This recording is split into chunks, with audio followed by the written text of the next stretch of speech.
कराची में गैर कानूनी तारिकीन वतन के इनखला के लिए जारी क्रैकडाउन के दौरान हाजी कैंप में कायम होल्डिंग कैंप से मजीद 105 गैर कानूनी तारिकीन को उनके मुल्क रवाना कर दिया गया।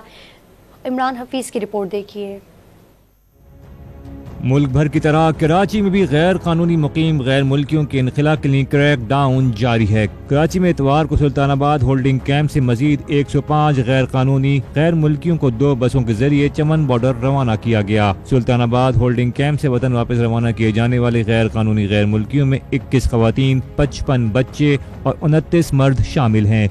मुंतकिल के लिए इस्तेमाल होने वाली दोनों बसों में 3-3 पुलिस एहलकार सिक्योरिटी के लिए मौजूद थे। सुल्तानाबाद होल्डिंग कैंप से अब तक 837 गैर कानूनी तारकीन वतन को मुल्क बदर किया जा चुका है। हुक्काम ने बताया कि होल्डिंग कैंप में मजीद गैर कानूनी गैर मुल्की बाशिंदे मौजूद हैं, जिन्हें रिकॉर्ड मुरतब करने के बाद मुल्क बदर किया जाएगा। कैमरामैन नुमान सिद्दीकी के साथ इमरान हफीज, डॉन न्यूज़, कराची।